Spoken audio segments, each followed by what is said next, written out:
Bismillah, alhamdulillah. Alhamdulillahi rabbil alamin. Wassalatu ala rasulillah wa ala alihi wa ashabihi ajma'in. Allahumma nawwil qulubana binuri hidayatika kama nawwalkal arda binuri samsika abadan abadan. Birahmatika ya arhamar rahimin. Ya Allah, ya Tuhan kami, sebagaimana Engkau kumpulkan kami pada hari ini, kumpulkanlah kami ke dalam syurga-Mu. Seperti mana Engkau kumpulkan kami pada hari ini, kumpulkanlah kami di telaga Kautsar dan minum daripada tangan baginda Nabi SAW. Minum air telaga Kautsar yang akan menghilangkan dahaga selama-lamanya. Ya Arhamar Rahimin, makbulkanlah doa kami. Istajibillahumma du'aana ya Rahman. Istajibillahumma du'aana ya Mujib. Istajibillahumma du'aana ya Rahman. Rabbana atina fid dunya hasanah wa fil akhirati hasanatan wa qina adzaban nar. Amin amin ya rabbal alamin. Assalamualaikum warahmatullahi wabarakatuh. Alhamdulillah, thumma alhamdulillah, hari ini kita dapat jadi golongan awalin. Sebelum saya masuk tajuk kuliah kita, nak kena faham dulu apa tu golongan awalin. Golongan awalin ni maksudnya golongan awal. Itu je. Maksud golongan awal ni, akak-akak, tuan-tuan perempuan sekarang dapat sampai awal ke rumah Allah. Dan memang ada perbezaan di antara golongan awal dengan golongan akhir. Memang ada beza. Kalau dalam solat Jumaat, khususnya pada orang lelaki, golongan awal ini akan mendapat lebih daripada yang lewat. Sebab tu orang lelaki, alhamdulillah sekarang disebabkan pandemik COVID-19, kalau betul-betul kita nak pergi solat Jumaat, kita terpaksa datang awal. Dan sepatutnya kita teruskan juga norma baharu ni, kalau andai kata satu hari nanti hilang pandemik COVID-19 ni, insya-Allah, atas izin Allah, kita kena kekalkan kita sampai awal. Kenapa? Dalam sebuah hadis sahih, Nabi SAW sebut bahawa orang yang datang awal masjid solat Jumaat ni, tu lelaki dulu, dia akan dibahagi-bahagikan daripada seekor unta, kambing, kemudian dapat ayam, last sekali dapat telur ayam. Nak kata apa? Orang awal ni, dia ada kelebihan dia. Dan sebuah hadis dalam ceritanya bahawa Abu Sufyan ni, kalau akak-akak tahu bahawa dia seorang sahabat Nabi. Tapi dia ni lewat masuk Islam. Dia lewat masuk Islam. Kalau ingat, dia masuk Islam lepas daripada pembukaan kota Mekah, Fathul Makkah. Abu Sufyan ni lambat masuk Islam, tapi dia ni bangsawan. Dia ni orang besar.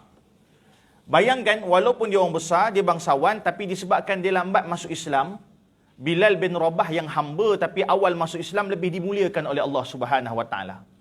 Maka Abu Sufyan ni dia rasa tak puas hati. Dia kata apa, bukankah kita ni daripada kalangan orang yang terkemuka? Maka kata sahabat Nabi Umar Al-Khattab, ataupun Umar ni gelaran dia Al-Faruq. Umar ni ada gelaran Umar Al-Faruq. Al-Faruq ni bukan Al-Khattab. Al-Khattab tu pak dia, ayah dia. Kita kena ingat ada gelaran-gelaran. Kalau kat ustaz-ustaz kat belakang dia ada Al-Al tu kan. Dia ada sebab tiga sebab. Ni ada seorang budak kat sekolah tanya saya, Piyu Rahmat Al apa? Nama saya Rahmat Ihsan, adakah Rahmat Al-Ihsan? Bukan. Al-Ihsan tu nama kedai kasut ataupun nama kedai sukan. Al ni sebab apa? Dia dapat sebab tiga. Ni pengetahuan tambahan lah. Tak tambah ilmu ni pun tak apa, tapi nak tahu kenapa ada Ustaz Al-Jufri, contoh Ustaz Syed Kadil Al-Jufri, ada Al-Attas kan. Ada sebab tiga sebab. Ni selingan petang-petang ni, pagi tengah-tengah hari ni kita bagi ilmu yang ringan-ringan insya-Allah. Yang pertama, kenapa dapat Al ni? Sebab keturunan. Al-Jufri, Al-Attas, ni keturunan. Kita yang biasanya, kita ni orang awam, saya pun orang awam, kita tak jaga sangat nasab keturunan kita. Sebab tu kita tak ada Al. Kita tak ada Al dekat belakang kita sebab kita tak jaga nasab keturunan kita. Biasa yang jaga nasab keturunan ni adalah keturunan Nabi SAW. Sebab mereka nak jaga betul-betul, sebab mereka tak nak ambil duit zakat, mereka tak nak macam-macam. Dia ada pantang larang sikit lah. Jadi yang jaga belakang Al ni biasanya ada keturunan Nabi ataupun mereka memang daripada keturunan ulama, mereka jaga. Contoh keturunan yang bukan daripada baginda Nabi SAW adalah keturunan Sayyidina Abu Bakar As-Siddiq, dia jaga lagi. Itu Al yang pertama. Al yang kedua, mereka dapat sebab tempat mengaji ataupun tempat menuntut ilmu. Contoh kawan saya, Ustaz Syahrizan Al-Yamani. Ada seorang lagi Ustaz Syahrizan At-Turabi, dia belajar kat sana. Jadi Al yang kedua ni sebab dapat tempat mengaji, tempat belajar. Al-Azhari. Dia biasa gitu. Dia dapat sebab nama tempat dia belajar. Yang ketiga, dia dapat sebab dekat mana dia menetap dan dia nak dikenal sebagai tempat menetap dia. Contoh Imam Al-Bukhari lahir kat Bukhara. Jadi dapat nama gelaran tu sebab nama tempat dia. Dia tempat dia lahir ataupun tempat dia tinggal. Tuan-tuan perempuan pun boleh. Contoh abang. Abang nama apa bang? Anas. Anas duduk mana abang Anas? Shah Alam. Shah Alam susah sikit. Anas Al-Sya'alami. Boleh lah. Ada sebab ada orang dia bagi nama tempat dia. Contoh Syekh Nuruddin Al-Banjari. Banjar. Nama tempat. Nama tempat lahir barangkali ataupun tempat di mana dia hari tu mau setautin. Kenapa ada beza-beza nama tempat ni? Ataupun kenapa nak kena ada al kat belakang ni? Sebab dulu nama orang lebih-lebih kurang. Bila nama Ahmad, ramai Ahmad. Ahmad mana? Ahmad Al-Banjari, Ahmad Al-Sagambuti, Ahmad Al-Bangi macam tu. Jadi bila contoh cerita Al-Bangi contoh cerita kalau dia meninggal dunia, dah meninggal dah Ahmad mana? Sekarang tak payah pakai ada al belakang, senang je. Ahmad kerja MBI, orang tahu. Jadi benda tu sebenarnya ada al kat belakang tu. Satu sebab nasab keturunan. Yang kedua sebab tempat dia mengaji, Al-Yamani, Al-Azhari, itu. As-Suri, Syria. Tapi jaga-jaga ada orang dia try hard. Bagus kita nak usaha, dia try hard, dia nak tunjuk juga Al-Peraki. Al-Peraki tak betul. Sebab dalam bahasa Arab tak ada huruf pa. Jadi kalau dia tukar pa tu dia kena tukar jadi ba. Jadi hodoh Al-Beraki. Hodoh saya gurau. Jadi tiga, saya ulang Yang pertama sebab nasab keturunan, yang kedua sebab apa? Sebab tempat mengaji, yang ketiga sebab tempat mana dia lahir. Tapi yang keempat ni kita boleh usahakan. Saya tak cerita yang keempat sebab apa ni yang paling penting. Al kita boleh dapat kalau kita ada satu sikap, satu akhlak, satu amalan yang kita istiqamah, dia jadi signature kita. Macam semalam kawan saya ajak makan kat Tony Ramos. Saya pun tak biasa sangat makan mewah-mewah ni. Tapi bolehlah semalam kena teruk juga tuan-tuan harga. Tapi bila kita makan mewah, tak apa makan mewah sekali. Sebab apa? Nak rasa bahawa nikmat dunia tu. Dan bila kita makan, saya ada seorang kawan. Ni selingan lah. Kawan saya ni Ikhwan nama dia. Ikhwan ni, bukan nama sebenar saya suka namakan dia Ikhwan. Ikhwan ni, kawan saya seorang ni, saya suka sangat duduk dengan dia. Ada tak dalam banyak-banyak kawan kita, kawan yang jenis dia ni pandang semua benda seolah-olah macam Allah sedang berbicara dengan dia. Maksudnya dia pandang tu dengan kacamata tarbiyah. Apa bahasa mudah sikit Ustaz? Dia pandang tu seolah-olah Allah sedang tegur dia. Ataupun dia pandang benda tu, dia nampak ibrah. Ibrah ni apa? Pengajaran. Dia pandang satu benda yang berlaku dalam kehidupan dia, tak lain tak bukan, dia nak kait dengan Islam. Ada orang gini. Dan orang begini tuan-tuan bukan orang yang banyak cakap. Barangkali dia kawan kita yang biasa-biasa. Tapi sikit-sikit kita akan nampak, ya Allah, bagusnya dia kaitkan semua benda ni dengan agama. Macam kami semalam kerana Tony Ramos nak haram tuan-tuan Mana kita kata. Habis dia kata apa? Subhanallah. Ni baru satu daripada 100 nikmat Allah atas muka bumi sedap begini. Macam mana kalau kita dapat makan dalam syurga nanti? Dia suka kait gitu. Ikhwan ni macam tu. Tuan-tuan, kalau kita pasang nama kacamata tarbiyah, maksudnya kalau kita pasang satu kacamata ni ataupun satu lensa, kalau kita pandang semua dalam kehidupan kita ni semuanya baik-baik belaka, yakni semua benda ni Allah tetapkan dengan aturannya, nescaya hidup kita tenang. Nescaya hidup kita ni luar biasa. Ikhwan ni pernah satu ketiga tuan-tuan saya dengan dia. Ini cerita betul tau. Takkan muka macam ni menipu kot. InsyaAllah. Walaupun ialah ada PU ada masalah kan. InsyaAllah tak ada masalah. Saya dengan kawan saya ni ikhwan pergi hantar bantuan ke PPR. Kami ada NGO. NGO kami ni suka bagi bantuan lah. Alhamdulillah. Ada MBI pun ada bagi sumbangan kat kami punya NGO yang kami sampaikan. Satu hari tu sampai PPR. Tuan-tuan tahu kan, PPR ni rezeki kalau jumpa parking. Betul? Jumpa parking kat PPR ni rezeki. Kami sampai-sampai jumpa parking. Dia kata Alhamdulillah dapat parking. Okey, parking. Kemudian bila kami sampai parking dekat PPR tu, orang tuan rumah, dia dah jumpa ni bukan bulan Ramadan lah, luar bulan Ramadan. Dia kata, Allah Ustaz, rezeki Ustaz dapat parking. Susah dapat parking Ustaz. Alang-alang dapat parking ni Ustaz. Jom naik rumah saya. Saya nak bagi Ustaz minum. Saya kata, tak apalah makcik, cukuplah kami bagi. Inilah Ustaz, tolonglah Ustaz, ni hajat makcik ni. Gini Ustaz, makcik nak bagi aiskrim, baru dapat aiskrim. Saya aiskrim ni tuan-tuan, benda tak boleh tolak lah. Dia benda yang nikmat. Tuan-tuan rumah lagi saya kata, okeylah jomlah makcik, saya nak rumah makcik sebab hajat makcik. Kita mau bawa barang dia. Tuan-tuan sampai dekat lift, Alhamdulillah. Lift rosak. PPR lift rosak tuan, azabun syadid. Azab yang pedih. Pendekkan cerita lagi, walaupun saya cerita yang panjang. Pendekkan cerita, saya sampai saya tengok lift rosak. Saya kata apa? Allah, makcik, tak apalah makcik kalau macam tu tak dapat naik lah. Tapi dia ada anak. Jadi anak dia lagi nak bagi barang bantuan tu. Kata ustaz, tolonglah ustaz, dah sampai lift ni. Rumah makcik tingkat berapa? Tingkat 7 ustaz. Allah. Tapi tak apalah, jomlah makcik. Naik sampai tingkat 5 tuan-tuan, nak jadi cerita. Makcik tu kata, ustaz, tak jumpalah kunci. Tingkat 5 ni. Tak jumpalah kunci. Mungkin tertinggal kot, terjatuh kat bawah ke, dekat parking ke. Saya subhanallah, saya kata. Saya ni jenis tuan-tuan, tak adalah macam ikhwan tu. Tapi ikhwan tu kata, jomlah turun. Saya pun turun dengan ikhwan, pergi cari tuan-tuan, dengan makcik tu. Rupa-rupanya tuan-tuan bukan kat bawah, bila sampai bawah, kunci tu ada dalam handbag dia. Ustaz, adalah ustaz kunci. Ya salam makcik, saya kata. Tak apalah, jomlah ustaz naik. Tak apalah makcik, saya kata. Lepas tu makcik tu kata, marilah ustaz, memang ada dah kunci ni. Tapi ikhwan, saya nak cerita ikhwan ni bukan makcik tadi, bukan saya, tapi ikhwan. Ikhwan ni dipandang sesuatu benda seolah-olah ada tarbiyah. Tarbiyah ni didikan pada Allah. Ni kelebihan ikhwan. Tuan-tuan, doalah kita ada seperti mana ikhwan yang hati kita ni sentiasa terpaut, sentiasa berkait dengan tarbiyah, dengan didikan pada Allah. Ikhwan kata rahmat. Subhanallah. Tadi kita naik sampai tingkat 5, tertinggal kunci. Kita rasa apa? Rasa sia-sia perjalanan kita naik 5 tingkat kan? Betul ikhwan, sia-sia. Ikhwan kata, macam itulah kalau kita ke akhirat kelak, banyak buat amalan, sampai ke akhirat Allah kata masuklah syurga. Tapi tiba-tiba kita tertinggal kunci, nama kunci tu kunci ikhlas. Tuan-tuan, jenis kawan-kawan yang jenis deep ni tuan-tuan. Dia ni pandang sebuah benda seolah-olah Allah sedang tegur dia. Faham tuan-tuan? Kita naik 5 tingkat, tertinggal kunci, rasa sia-sia naik 5 tingkat tu. Ikhwan kata, macam itulah kat dunia. Amal soleh banyak, kita solat, saya tazkirah hulu ke hilir. Tapi tiba-tiba tertinggal kunci. Patah balik tuan-tuan, sia-sia perjalanan kita tadi. Ataupun sia-sia kehidupan kita tadi sebab apa? Tertinggal kunci nama ikhlas. So apa yang saya nak fahamkan? Ada orang-orang yang memang mereka ni istiqamah ataupun mereka ni buat satu amalan sampai jadi signature.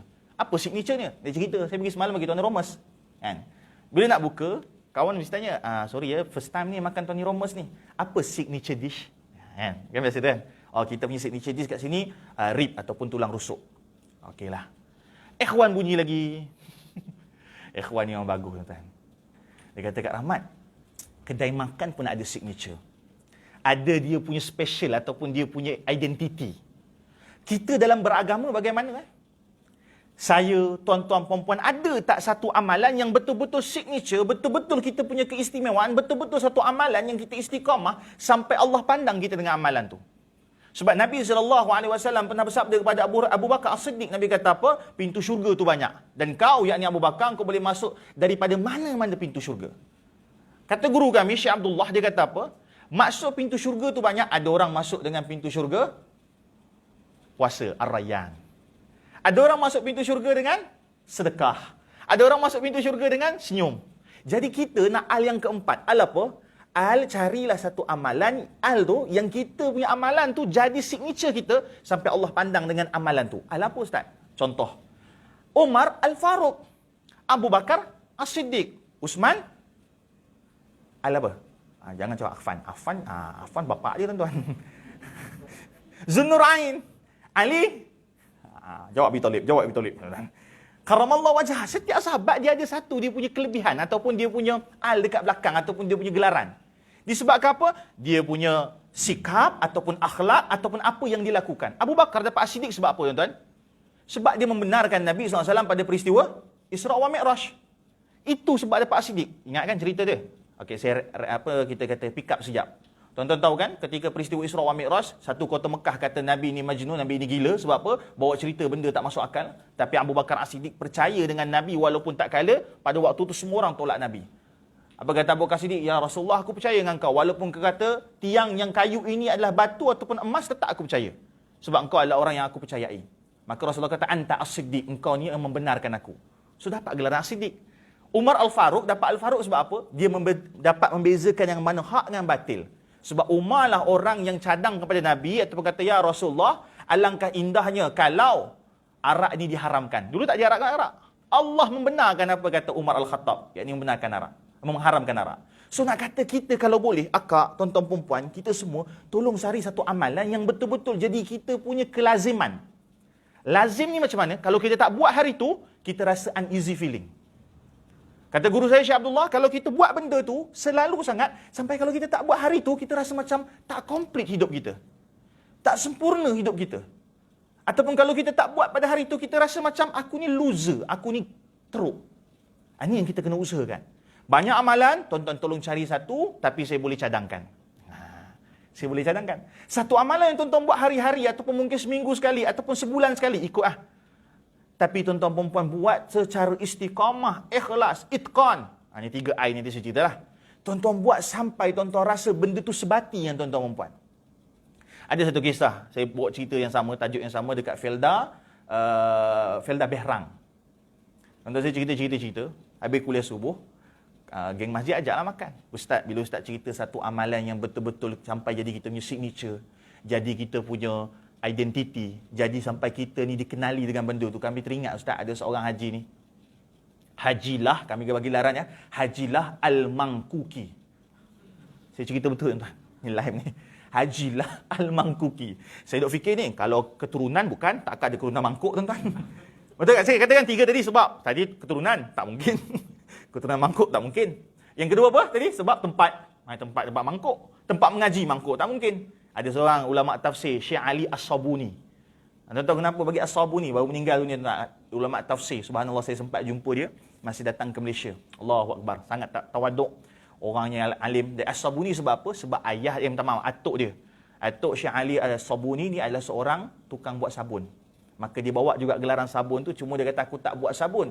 Itu atuk aku, cuma tetap juga aku hari ni berniat untuk mencuci hati-hati manusia. As-Sabuni. Sambung cerita, patah balik cerita. Al-Mangkuki ni sebab apa tuan? Takkan sebab keturunan, tak mungkin. Sebab tempat mengaji, tak mungkin. Sebab tempat tinggal, tak mungkin. Dia jatuh yang keempat, sebab amalan dia. Hampir orang tahu dia Al-Mangkuki. Kenapa pula saya kata Al-Mangkuki? Masih hidup orang panggil Al-Mangkuki? Tak Ustaz, dah meninggal baru kami panggil. Kenapa Ustaz? Kenapa saya kata kenapa Ji? Kenapa mengurusi? Sebab Ustaz, dulu masa dia hidup, dialah orang yang lepas ceramah, lepas api kita bagi makan ni, dialah orang yang akan cuci pinggan mangkuk. Bila dia hilang, bila dia meninggal, baru kamu sedar bahawa benda tu benda yang cukup besar yang dia buat. Tuan-tuan, sekecil itu, bila dia meninggal, baru nampak amalan dia naik. Begitu juga dengan Abang Boce, Said Umar, ataupun orang-orang yang kita tak kenal, tapi tiba-tiba bila meninggal dunia, naik amalan tadi, baru orang nampak kelebihan dia. Sebab apa? Dia ni hanya memerlukan tekad istiqamah untuk melakukan satu amalan, sampai Allah kenal dia dan Allah angkat darjat dia di dunia ataupun di akhirat nanti. Jadi kita banyak amalan tuan-tuan. Pilih satu, dan kita betul-betul tekan satu ni. Betul-betul istiqamah, betul-betul itqan. Itqan ni maksud membaiki ataupun buat yang the best dengan amalan ni. Moga-moga Allah pandang amalan tu kita. Pernah satu hari tuan-tuan, Nabi SAW duduk dengan para sahabat. Kuliah lah macam ni, kuliah. Ada seorang sahabat Nabi datang. Dia lalu je kuliah Nabi tau. Kira lalu je ceramah. Lalu je ceramah. Nabi kata apa? Telah berlalu daripada kita ni ahli syurga. Ada sahabat pelik, ya Rasulullah, ahli syurga. Dia tak duduk dalam majlis kita, tapi dia ahli syurga. Sahabat yang tak puas hati tuan. Ni hadis sahih. Saya baca mahfum je lah. Ya Rasulullah, ahli syurga. Maka dia minta izin dengan Rasulullah untuk bangun sebab dia nak pergi check apa amalan member ni sampai dapat title ahli syurga. Bangun, dia follow kawan tadi pergi pasar, tengok muamalah biasa. Muamalah biasa maksudnya mungkin ada orang kelebihan dekat muamalah. Maksudnya kalau dia apa macam seorang kawan saya, Ustaz Syahrizan Al-Yamani saya sebut tadi. Dia ni kalau paling suka bagi tips kepada pekerja. Jadi muamalah dia bagus buat muamalah. Tapi tengok muamalah biasa je. Pergi kedai beli biasa tak apa. And then balik rumah, bila dia follow pada jauh, dia tengok member ni pergi masjid sama macam dia. Pergi masjid waktu biasa sama dengan dia. Lepas tu apa? Lepas tu solat and then balik. Sama. Sama aku. Tapi tak tahu apa amalan dalam rumah. Maka member ni ketuk pintu sahabat tadi. Boleh tak aku jadi tetamu rumah kau? Sebab aku ni nak duduk dengan kau, nak jadi tamu. Jadi orang Arab ni suka ada tamu datang rumah.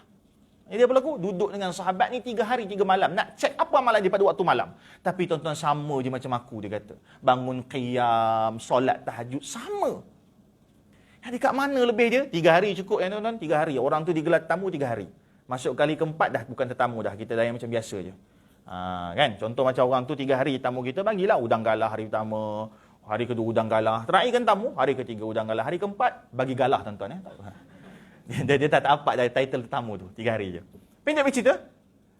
Bila saya sebut pendek cerita, jangan percaya tau. Panjang cerita dia. Sambung. Apa berlaku? Sahabat ni tak puas hati. Dia kata, aku tengok amalan kau biasa macam aku. Lah dia frankly speaking dengan sahabat ni. Wahai sahabat, sebenarnya Nabi SAW sebut kau ni ahli syurga. Ahli syurga. Sahabat ni kata, benar. Nangis member ni. Dah kenapa engkau ahli syurga? Ceritakan aku apa amalan kau. 3 hari 3 malam aku follow kau je tetamu rumah kau. Aku tengok kau ni biasa je, sama macam aku. Solat kita sama. Muamalah kita sama dengan manusia. Hablum minallah kita sama. Hablum minannas kita sama. Apa amalan kau? Member dia jawab, tak tahu. Ni ahli syurga. Okay, moral of the story nombor 1 adalah kita ni tak tahu kita ni ahli syurga ataupun tidak. Dan kita tak sepatutnya sikap kita tak tahu amalan mana yang buat kita masuk syurga. Jangan pula tuan-tuan lepas ni dah stres satu amalan ni, tuan-tuan duk rasa amalan ni buat aku masuk syurga. Jangan. Kena ada rasa bahawa bukan amalan ni buat masuk syurga. Okey? Macam sahabatnya aku tak tahu. Ahli syurga dia tak tahu amalan mana buat masuk syurga. Macam mana Syekh Hasan Al-Banna, Syahid Syekh Hasan Al-Banna, habis kuliah dia pergi susun kerusi. Anak murid dia Syekh Umar Tilmisani tanya, "Wahai Syahid," dia tak panggil Syahid masa tu belum meninggal lah. "Wahai Syekh, kenapa engkau pergi susun kerusi? Bagilah aku anak murid engkau ni susun kerusi. Engkau tadi dah penat ceramah dah." Maka Syekh Hasan Al-Banna dia kata apa? "Aku tak tahu amalan mana buat aku masuk syurga. Amalan ceramah ataupun amalan susun kerusi." Kita kena ada sikap macam tu tuan-tuan. Kita tak tahu amalan kita mana masuk syurga. Tapi tolong banyakkan amalan kita dan cari satu signature yang betul-betul jadi kita punya kelaziman dalam ibadah. Sahabat yang tak tahu, aku tak tahu. Tak mesti ada satu yang kau buat sampai Allah pandang kau. Kau fikir, aku dah puas tengok kau. Tak tahu. Sampailah ada sahabat ni kata, ada tak benda yang kau tak pernah tinggal? Tiap hari. Ada. Sebelum aku tidur, tiap kali sebelum aku tidur, aku akan minta ampun pada Allah, istighfar, dan aku memaafkan orang lain. Semua dosa orang lain pada aku sebelum tidur, itu aku buat. Simple dia tuan-tuan kan? Subhanallah.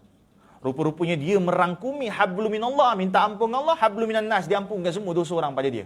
Yang lalu, yang sekarang, minta maaf terus. Ya Allah, aku ampunkan semua sahabat-sahabat aku ni dosa, orang yang aku kenal. Dia minta maaf sampai dia tertidur. Benda ni tak nampak sebab apa? Masa baring, dia kumat kamit ataupun dalam hati dia dengan Allah Subhanahu Wa Taala. Sahabat ni masuk syurga disebabkan meminta ampun pada Allah setiap malam dan memaafkan orang lain pada setiap malam. Itu dia. Dalam riwayat hadis yang lain, ada cerita pula ada seorang masuk syurga dengan ajaib tuan-tuan. Satu kisah yang cukup luar biasa. Nabi masuk dalam Masjid Nabawi, Nabi tanya pada sahabat, mana Fulan bin Fulan? Kenapa Fulan bin Fulan tuan-tuan? Kalau tuan-tuan baca hadis, nanti ada Fulan bin Fulan. Kenapa? Sebab dia bukan sahabat yang masyhur. Dia bukan sahabat yang masyhur. Sebab Nabi ramai tuan-tuan. Ramai, 124,000. Semua yang berjumpa dengan Nabi, lagi-lagi masa haji wida ataupun tawaf wida yang tawaf terakhir kan ramai, ratus ribu. Tapi dia Fulan bin Fulan. Tidak dikenali. Mana Fulan bin Fulan? Sahabat kata, "Ya Rasulullah, kenapa engkau cari Fulan bin Fulan?" "Oh, aku sedang mencari." "Dia kenapa?" Sahabat kata, "Ya Rasulullah, ketahuilah bahawa Fulan bin Fulan telah wafat, telah meninggal dunia." Maka Rasulullah kata, "Kenapa kalian tak bagi tahu kepada aku ahli syurga telah meninggal dunia?" Rasulullah bangkit, Rasulullah solat jenazah ghaib. Sahabat tadi terkejut lah. Ahli syurga sahabat tadi. Bukan famous, bukan sebab ahli Badar, bukan sebab ahli Uhud, bukan. Dia lambat. Tapi dia ada satu kelebihan. Habis solat, mereka tanya Rasulullah, "Ya Rasulullah, apa amalan sahabat tadi sampai dia jadi ahli syurga?" Tidak pernah sahabat itu, Fulan bin Fulan tu keluar daripada rumah Allah, melainkan dia ambil kotoran pada rumah Allah. Tuan-tuan, simple kan? Simple kan?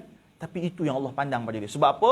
Barangkali itulah amalan dia yang ikhlas, amalan dia istiqamah, dan amalan dia yang itqan. Jadi kita kena cari juga macam tu. Tuan-tuan, kalau ada orang masuk jangan pandang, pandang saya. Saya watak utama. Yang masuk semua watak sampingan. Okay? Sambung cerita. Jadi cari satu amalan, amalan tu jadi signature kita. Jadi signature kita, maka saya nak bagi cadangan, sebab amalan ni tuan-tuan boleh mula pada bulan Ramadan dan tuan-tuan bawa juga pada keluar bulan Ramadan. Dan saya ulang banyak kali tadi 3I tadi. Itqan, istiqamah, ikhlas. Nanti saya bagi rangkuman, senang je. Tuan-tuan, tapi ada 3 amalan saya nak bagi. Mana-mana tempat saya cerita benda sama. Sebab 3 amalan ni tuan-tuan perempuan yang saya kasih Allah Subhanahu Wa Taala, bukan saya yang sebut, Nabi yang sebut. Tuan-tuan tahu Raudah kan? Tahu Raudah. Lama kita pergi umrah, alhamdulillah. Tuan-tuan, insya-Allah tak lama lagi akan buka umrah kepada mereka-mereka yang insya-Allah dibenarkan dengan beberapa syarat. Sebab sekarang Menteri Agama kita, bekas Sahibus Samahah Mufti Wilayah kita, Dr. Zulkifli Al-Bakri sekarang berada di Mekah. Dia tengah bincang macam mana perjalanan haji dan juga umrah. Insya-Allah moga-moga ada berita gembira. Sebab rindu juga tuan-tuan. Kita ni bukan apa tuan-tuan. Macam Ramadan ni, dia bagi booster. Pergi umrah bagi booster. Dia memang macam tu manusia. Dia perlukan booster. Macam tu juga pekerja, dia perlukan motivasi. Itulah tuan-tuan. Sebab apa? Sebab kita ni manusia, dia ada naik turun, yazid wa yankus, berbolak balik. Dan saya paling seronok tuan-tuan bila dapat pergi masuk Raudah. Lagi-lagi kalau kita memang ikut sirah Nabi SAW, baca Al-Rahiq Al-Maktum, saya percaya ada kuliah bulanan ataupun kuliah harian kan, yang tetap dekat sini. Tuan-tuan follow tuan-tuan. Lagi-lagi kitab sirah. Sebab bila kita pergi umrah, kita akan rasa kering kalau kita tak belajar sirah tuan-tuan. Dan bila dalam Raudah tu ada satu waktu, Nabi paling banyak bahasa dengan seorang sahabat Nabi nama Abu Hurairah. Abu Hurairah ni tuan-tuan, dia ada satulah yang saya kata signature dia. Abu Hurairah hadis. Abu Hurairah hadis. Kenapa tuan-tuan? Kenapa Abu Hurairah hadis? Abu Hurairah masuk Islam lewat. Dia tak dapat perang Badar. Dia tak dapat perang Uhud. Dia rasa Allah tertinggal. Ni Abu Hurairah. Dia rasa tertinggal. Orang lain dapat title ahli Badar. Ada title ahli Uhud. Dia lewat tuan-tuan. Lewat. Jadi dia nak kejar, nak pick up. Macam tu juga kita tuan-tuan puan. Kita rasa kita dah terlewat, maka kita cuba cari satu amalan yang kita boleh pick up kau-kau. Maka Abu Hurairah dia dapat pick up dengan sahabat lain kerana dia meriwayatkan hadis dengan banyak. Ni Abu Hurairah. Dia jadi ahli sufah. Tahu kan ahli sufah? Orang yang duduk dekat sekitar Masjid Nabawi. Sebab mereka ni sangat miskin dan mereka ni untuk ilmu. Sebenarnya Abu Hurairah ni dia boleh je pergi kerja. Boleh je pergi kerja. Tapi tuan-tuan janganlah buat jadi Abu Hurairah. Kita kan banyak sahabat, pilihlah salah satu yang mana kita nak follow. Yang boleh follow Abu Hurairah, follow lah. Abu Hurairah memilih untuk tidak pergi kerja, untuk dia khidmat pada Nabi ataupun dia duduk untuk hafal hadis. Ini Abu Hurairah. Janganlah kita follow kalau tak mampu, kita follow yang lain, insya-Allah. Tapi nak cerita Abu Hurairah. Abu Hurairah ni duduk dengan Nabi SAW. Satu hari, Nabi baring, Nabi dah sakit, Nabi dah hujung-hujung usia. Nabi kata kepada Abu Hurairah, apa kata Abu Hurairah? Haddatsani Khalili. Apa kata Abu Hurairah? Telah berwasiat kekasihku. Rasulullah kata pada Abu Hurairah, wahai Abu Hurairah, ada 3 amalan yang aku tak pernah tinggal daripada aku dapat wahyu sampai aku nak meninggal dunia ni. Rasulullah tak tahu dah. Dia nak ambil hujung usia. Ada 3 amalan yang aku tak pernah tinggal. Tuan-tuan boleh ambil 3 ni insya-Allah. Cubalah. 3 amalan aku tak pernah tinggal sampai hujung usia aku. Dan apa kata Abu Hurairah? Dan aku, yakni Abu Hurairah, aku amalkan 3 perkara ni sampai aku pula wafat. Maksudnya Rasulullah punya amalan, Abu Hurairah punya amalan, jadi amalan kita salah satu pada 3-nya ataupun 3-3. Apa kata Rasulullah? Yang pertama, aku tidak pernah meninggalkan witir. Tuan-tuan, Ramadan kita buat witir tak? Buat, Alhamdulillah. Sebab apa? Sebab ada tarawih ataupun ada solat tarawih berjemaah. Witir. Maka jadikan Ramadan ni pemangkin ataupun pemula kita untuk mula witir sebab ada imam yang lead kita witir. And then kita cuba buat witir kat rumah kita selang sehari. Ataupun paling bagus kita bawa keluar pada Ramadan amalan witir tadi. Saya mana-mana sebut benda ni tuan-tuan. Sebab apa? Sebab ini amalan, kata Sahibu Samah Dr. Luqman, saya ada program Coffee with Mufti. TV Al-Hijrah, saya minum kopi dengan Mufti. Tu level saya, see my level. Minum kopi. Dah lah gurau Ustaz. Gurau tuan-tuan. Saya bagi kopi. Saya suka bagiannya kita minum kopi, bincang fatwa atau bincang hukum. Tapi bulan Ramadan tak boleh tuan-tuan nak minum kopi. Sebab rakamannya siang. Jadi hari itu saya ada scene ataupun ada episod dengan Mufti Wilayah. Saya tanya pada Mufti, kalau orang baru nak berjinak untuk mula solat sunat apa yang sepatutnya diutamakan? Maka Sahibu Samah Mufti kata apa? Solat sunat witir. Antara solat sunat yang aula ataupun ula yang utama. Witir. Tuan-tuan, Nabi tak pernah tinggalkan witir. Abu Hurairah tak pernah tinggalkan witir. Kenapa tidak kita cuba juga untuk tidak tinggalkan witir? Witir tuan-tuan, bukan susah tuan-tuan. 3 rakaat. 1 rakaat pun boleh. Tapi kata guru saya Buya Yahya, kalau boleh jangan selalu sangat buat 1 rakaat. Buat 1 manjang. Kalau boleh buat 3 sebab 3 afdal. 1 ni minimum. Okay, ulang-ulang. Minimum 1. 3 afdal. Afdal apa? The best. Kalau boleh buat 3. Kenapa? Sebab tuan-tuan, witir ni yang terbaik adalah 3. Yang kurang tu 1 tu ialah masa tarawih sebab kita buat 20. 1 tu kan. Tapi kalau boleh tuan-tuan cuba buat 3. Sebab the best afdal. Sebab Nabi SAW juga buat 3 rakaat. Cuba tuan-tuan. Bukan susah tuan-tuan. 3 rakaat. Allah, senang tuan-tuan. Kata Buya Yahya, siapa yang selalu sangat buat 1, lupa nak cakap tadi. Buya Yahya kata, siapa yang selalu sangat buat 1 tu tanda pemalas. Kalau boleh, biasakan buat 3, 1. Macam saya contoh, semalam saya balik pukul 4 pagi. InsyaAllah tuan-tuan, hari ini kami akan rekod. Bagi tuan-tuan perempuan ni, saya dengan Ali Putih. Saya kan tengah buat program Gema Lawak Superstar. Jadi tengah tengah berkawan dengan pelawak. Jadi tengok-tengok Ali kata kat saya, dia pandang semalam saya moreh dengan dia. Ali Putih. Kenal kan Ali Putih kan? Ali Putih kata, Ustaz saya geram betul lah dengan geng-geng yang buat lagu judi tu. GD 333 masuk 10 cuci berapa semua tu kan. Saya kata Ali, lawan Ali. Lawannya tu Ustaz, tukar lirik ah. Saya Ustaz, dia tukar lirik tu semalam lepak dengan dia. Lepak lama dengan dia, tukar lirik lagu tu. Nanti insya-Allah akan keluar lah ni dalam esok kot insya-Allah. Hari ni rakam, esok akan keluar. Dia nak menganjing balik lah. Anjing balik bahawa kita hari ni pada bulan Ramadan kita jaga kesucian Ramadan. Tuan-tuan puan, saya semalam lepak sampai ngaji saya sampai pukul 3 pagi kot. Balik pukul 4. Dah ni tuan-tuan, dah tak cukup tidur ni. Kejap lagi nak sahur apa semua. Saya buatlah 1 rakaat witir. Tu tak apalah sebab kita tahu keadaan kita pada waktu tu. Tuan-tuan ada masa lebih buat 3. Tuan-tuan, yang pertama Nabi SAW tak pernah tinggalkan witir. Nabi sebut pada Abu Hurairah buat sampai dia meninggal. Dan kita kalau mampu buatlah witir 3. Bulan Ramadan dah mula, bawa keluar bulan Ramadan. Yang kedua, Nabi SAW kata, aku tak pernah tinggalkan solat sunat duha. Lah, simple lah Ustaz, witir duha. Kami tahu lah Ustaz, ada Ustaz ceramah duha tu setengah jam. Tapi tuan-tuan, why not kita buat? Dan jadikan signature kita. Kalau hari tu tak buat duha, dia rasa macam uneasy feeling contoh. Atau kan kalau duha, tuan-tuan waktu kerja, jangan kacau waktu kerja. Tapi memang kalau betul-betul kerja dah selesai, tuan-tuan nak pergi turun duha, itu tak apalah. Jangan sampai ganggu waktu kerja dan menjadi fitnah untuk agama. Tu saya minta sangat. Okay, so witir duha. Yang ketiga, apa kata Nabi? Puasa 3 hari dalam sebulan. Kan Ramadan dah puasa, just bawa semangat Ramadan tu keluar bulan Ramadan. Selain pada bulan Ramadan, 3 hari dalam sebulan. Hari apa Ustaz? Mana-mana hari. Cuma ulama bahas yang terbaik adalah Yaumul Bid. Puasa putih. Puasa putih ni bila Ustaz? 13, 14, 15 hari bulan setiap bulan Islam. Tolong tengok apps saya buat masa ni, apps yang saya betul-betul percaya adalah Muslim Pro. Tuan-tuan nak kata dia jual data maklumat apa semua, saya dah check dah, tak ada. Kenapa pula Ustaz? Muslim Pro dia liaise, dia connect dengan JAKIM. Yang kata jual data maklumat apa semua tu pesaing dia yang cerita. Waktu tuan-tuan uninstall ramai gila. Kita ni suka sangat percaya dengan fake news. Kan? Kita suka sangat percaya dengan benda-benda yang tersebar mudah dari grup sebelah, Share. Tak tahu siapa penulis, tak tahu siapa perawi, tak tahu siapa yang cerita. Dan tuan-tuan tahu Muslim Pro ni hampir separuh dia punya saham adalah milik LTAT. Lembaga Tabung Persaraan Angkatan Tentera. Jadi Muslim Pro okey insya-Allah. Kenapa saya kata Muslim Pro? Sebab bila dia dekat ataupun dia berkomunikasi dengan JAKIM, dia punya kalender JAKIM.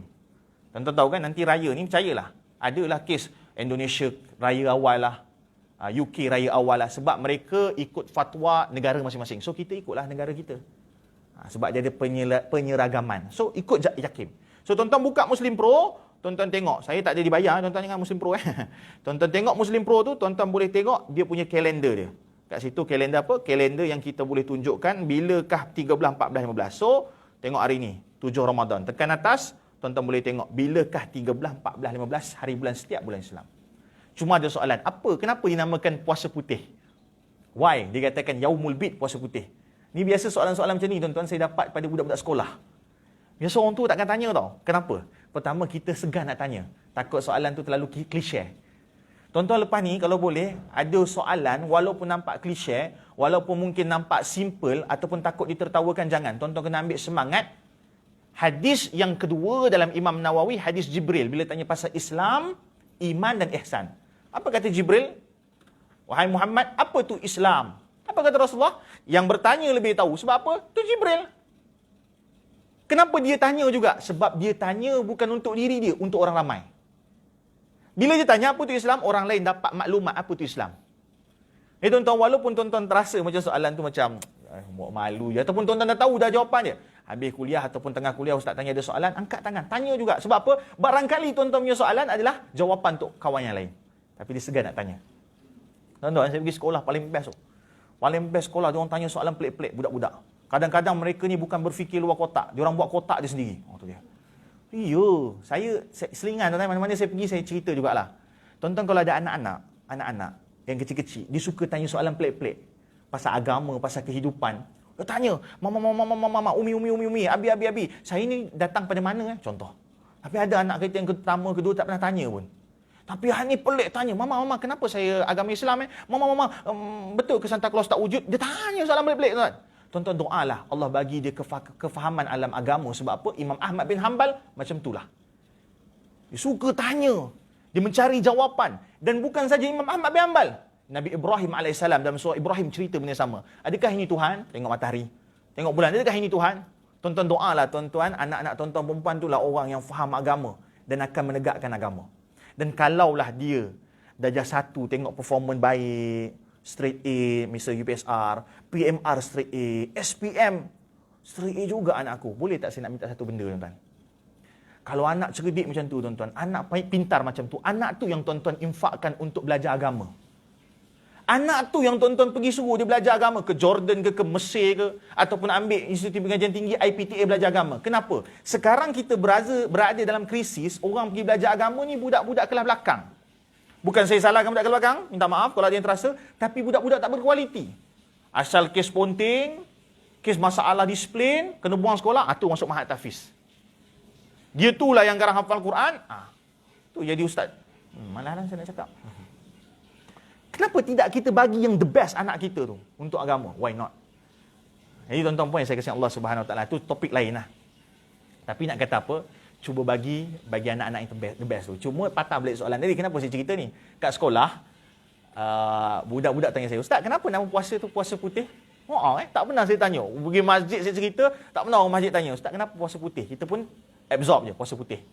Nanti ada dua sebab kenapa disebut puasa putih. Pertama, 13, 14, 15 ni, disebabkan 13, 14, 15, kalau siapa geng memancing, siapa suka pergi hutan, dia tahu 13, 14, 15 ni apa? Bulan mengambang penuh. Maka dulu tak ada lampu, tak ada apa semua ni, pelita je. Jadi 13, 14, 15, padang pasir, kalau tuan-tuan pernah pergi Dubai, cuba try sekali bermalam di padang pasir. Kalau betul kena 13, 14, 15, padang pasir terterang. Jadi aktiviti pada waktu malam rancak disebabkan ada cahaya. Jadi orang paling suka 13, 14, 15 sebab apa? Malam tu jadi happy lah. Malam tu jadi hidup. Jadi hari putih kerana putihnya malam pada waktu itu. Itu satu. Yang kedua, kenapa 13, 14, 15 pada orang dulu ataupun orang zaman jahiliah dia macam ada tabu. Tabunya apa? Pantang nenek moyang. Pantang nenek moyang yang 13, 14, 15 ni berperang. Macam kalau gaduh, contoh gaduh 12 ni, kena bunuh 12, lu tunggu 16 hari bulan. Macam tu. Sebab apa? Kalau kita pergi 13, 14, 15 nanti jadi suai. Kalau kita perang juga, habis lah. Mungkin kita punya tim ataupun kita punya clan ataupun kita punya puak ataupun kita punya bangsa mungkin akan hancur. So dia macam ada tabu. Kalau macam orang Cina Feng Shui lah. Cerdik macam mana pun pergi belajar tinggi-tinggi mana Oxford ke, tapi Feng Shui kena ikut. Sebab apa? Sebab ni pantang nenek moyang. Nombor 1, nombor 2, nombor 3, 3A. Nombor 4, mati. Dia ada. Tak boleh lah kita nak kutuk sebab apa? Itu kepercayaan. Macam tu juga orang Arab jahiliah. Tapi Nabi SAW ataupun para sahabat, dia tengok 13, 14, 15 sebagai apa? Bila tak ada pertumpahan darah, hari tu hari putih. Maksudnya, hari fitrah. Sebab fitrah manusia sepatutnya bukan suka pada peperangan. Fitrah manusia sepatutnya tidak suka kepada pertumpahan darah. Maka sebab itulah kalau kita ingat, ni saya kait sendiri lah, ni bukan untuk guru kait. Kalau orang nak menyerah kalah, dia akan angkat apa? Bendera putih. So, hari putih. Jadi hari fitrah, hari 13, 14, 15 ni, hari menikmati, mensyukuri bulan putih dan juga hari yang fitrah kita ni, maksudnya hari yang kita anggap sebagai tidak pecah ataupun tidak ada pertumpahan darah, inilah hari. Tapi sebenarnya reason yang paling besar kenapa kita puasa 13, 14, 15, sebab Nabi berpuasa 13, 14, 15. Tapi kalau tak boleh 13, 14, 15, contoh tak larat Azad, puasa lah mana-mana hari, satu hari. Ataupun puasalah pada hari Isnin dengan Khamis. Kan Isnin Khamis puasa sunat. Niat masa puasa Isnin tu, niat, ya Allah aku puasa Isnin, tambah lagi niat satu lagi, dapat 2 pahala. Aku juga puasa sunat 3 hari dalam sebulan, dapat 2 pahala. Selama ni tuan-tuan perempuan puasa Isnin dapat 1 pahala je. Kalau tambah pula niat satu lagi, pahala puasa putih. So ni 3 amalan tuan-tuan, saya wasiatkan bagi tuan-tuan perempuan untuk cuba buat. Witir, duha, yaumul bid. Yang ni lepas Ramadan. Kenapa saya cerita lepas Ramadan tuan-tuan? Yang dalam Ramadan penting, tapi selepas tu yang Dr. Yusuf Al-Qardawi nak ingatkan kita lebih penting. Kenapa? Profesor Dr. Yusuf Al-Qardawi, Syekhul Islam, kata orang sekarang dia adalah syekh pada zaman sekarang. Dia kata apa? Dr. Yusuf Al-Qardawi, aku lihat banyaknya manusia masuk dalam bulan Ramadan dia jadi baik tapi dia kekurangan istiqamah. Keluar Ramadan dia kembali kepada kejahilannya. Maka Dr. Yusuf Al-Qardawi keluar satu perkataan yang masyhur, dia kata apa? Kunu rabbanin wala takunu ramadanin. Maksudnya, kunu rabbanin, kita ni hamba Allah, bukan hamba Ramadan.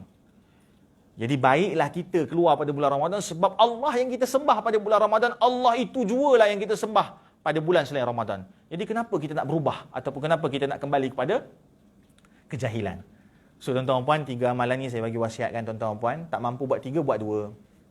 Tak mampu buat 2 buat 1. Tak mampu buat 1 kapankan dirimu teruk sangat dah tu. Tuan-tuan, cubalah tuan-tuan cuba. Saya pun cuba-cuba tuan-tuan. Insya-Allah. Tuan-tuan puan yang saya kasih Allah Subhanahu Wa Taala, tolong cari satu amalan yang jadi signature kita, ia menjadikan kita ini special di sisi Allah kerana amalan tu. Tapi jangan salah sangka.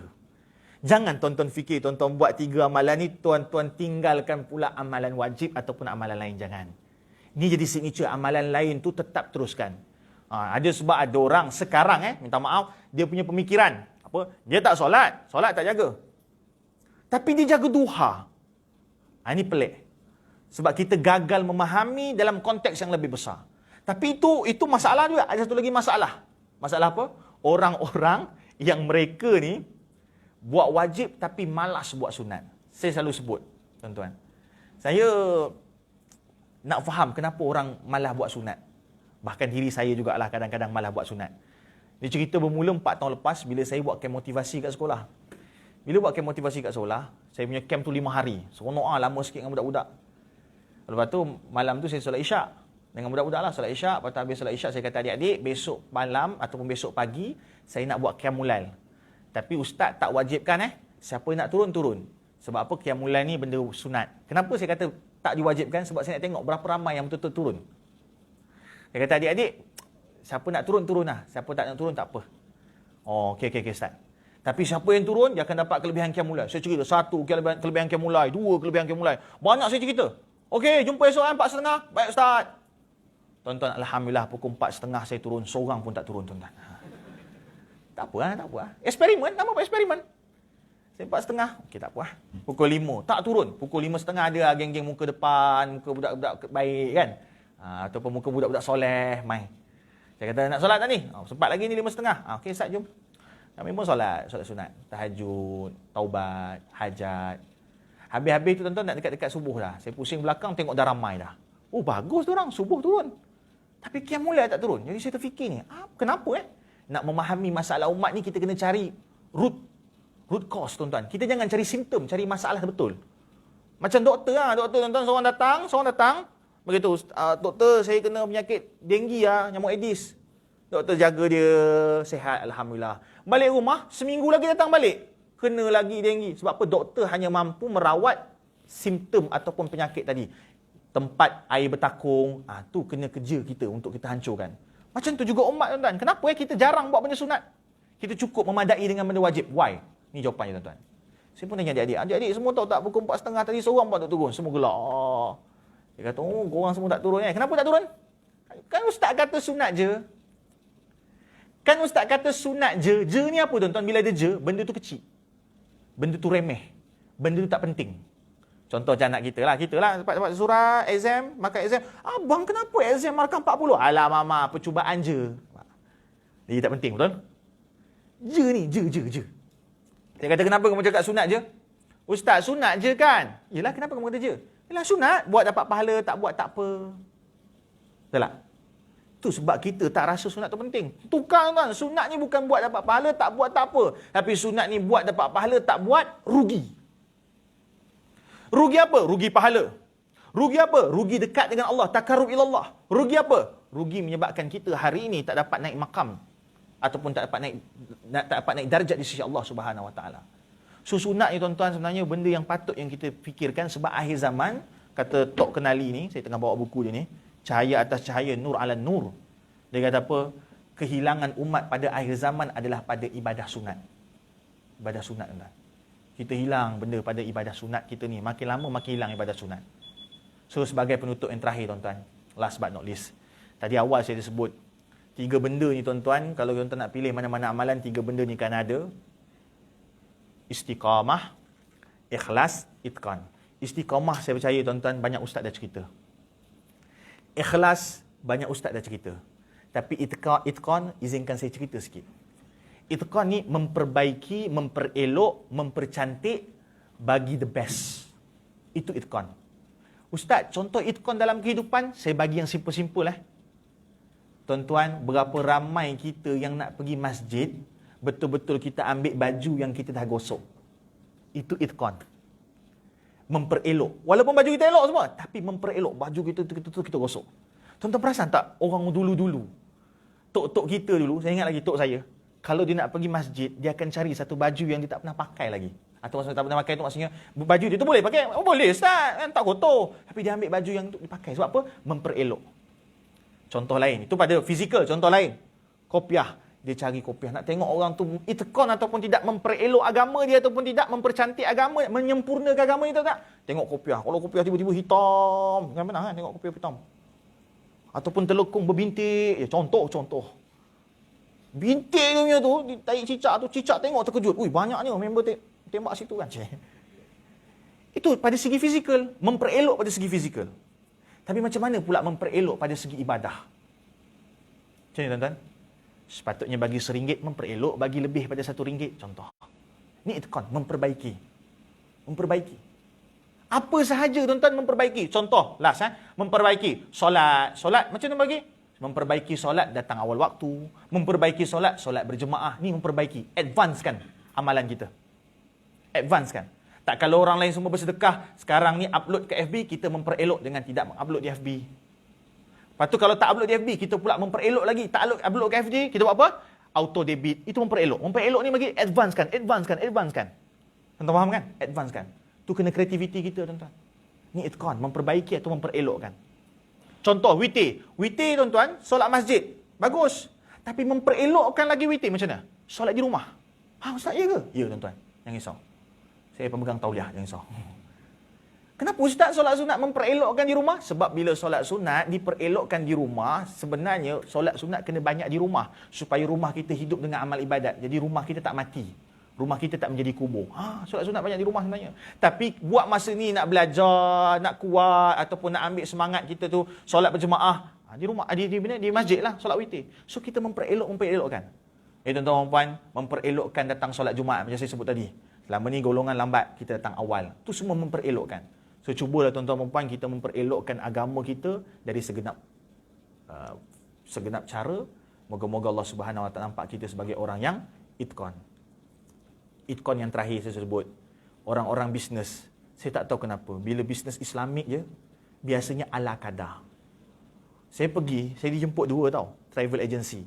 Satu travel agency Muslim, satu travel agency yang bukan Islam tapi dia buat package Muslim juga. Bila kita pergi travel agency yang bukan Islam, bukan saya nak compare, nak banggakan orang Muslim Islam, bukan. Tapi tak tahu kenapa itqan tu tak ada dekat travel agency Muslim. Masuk travel agency Muslim, dengan bau kepamnya, kurma beratur banyak, dia tak memperelok. Memperbaiki the best, bagi the best. Tapi kat sini, lain macam the best dia. So, wallahualam tuan-tuan, maka hari ini kita cuba itqan, sebab ikhlas dan juga istiqamah dah biasa dah Ustaz bahaskan. Maka kira kita hari ini kejar itqan, memperelokkan ibadah kita, menyempurnakan, mempercantikkan ibadah kita.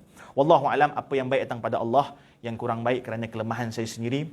Jika ada kelemahan saya, sengaja Allah jadikan saya lemah kerana yang maha sempurna itu Allah, yang sempurna itu baginda Nabi SAW. Marilah kita tutup majlis kita dengan tasbih kafarah dan surah Al-As, kerana Nabi SAW sebut barang siapa yang menutup majlis dengan tasbih kafarah, Allah ampunkan dosa-dosa dia yang berlada dalam majlis tadi. Subhanakallahumma wa bihamdika asyhadu an la ilaha illa anta astaghfiruka wa atubu ilaik.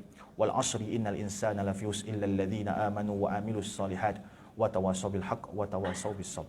Assalamualaikum warahmatullahi wabarakatuh.